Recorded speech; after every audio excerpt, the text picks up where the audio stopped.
এটা আইপিএল কিংবা ভারতের মঞ্চ নয়, এটা বাংলাদেশ। প্যাভিলিয়নটা ওইদিকে, আউট হয়েছে ভাইয়া, সো কথা বাড়ানো যাবে না। নাহিদ রানার যেমন স্পিড তেমন আগ্রাসন, যে আগ্রাসনে জ্বলে পড়ে শারখার অস্ট্রেলিয়ান উইকেট রক্ষক ব্যাটসম্যান জস ইংলিশ। শুধু উইকেট রক্ষক ব্যাটসম্যান নয়, বাংলাদেশ সফরে অস্ট্রেলিয়া দলের অধিনায়ক পর্যন্ত জস ইংলিশ।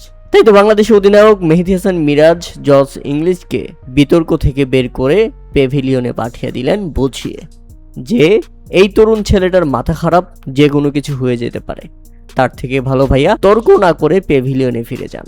শুরুতেই 2 উইকেট হারানোর পর কোপার কলোনিকে নিয়ে দারুণ জুটি করেছিলেন জস ইংলিশ, তবে সেই জুটিতে রীতিমতো প্যারাক ঢুকিয়ে দিয়েছেন নাহিদ রানা।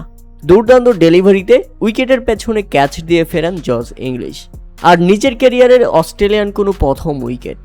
আগ্রাসন উদযাপন হবে এমনটাই স্বাভাবিক, আর নাহিদ রানার আগ্রাসী উদযাপন যেটা স্বাভাবিকভাবে নিতে পারেনি জস ইংলিশ, নাহিদ রানার দিকে তেড়ে যান। আর তখনই নাহিদ রানাকে সাপোর্ট করতে সেখানে খেপে গিয়েছিলেন নাজমুল হোসেন শান্ত পর্যন্ত। তবে মোসাদ্দেক হোসেন এবং মেহেদী হাসান মিরাজ জস ইংলিশকে বুঝিয়ে সেখান থেকে সরিয়ে দেন।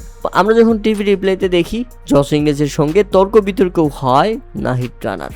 মূলত আগ্রাসন থেকেই জস ইংলিশের সঙ্গে নাহিদ রানার সেই বিতর্ক।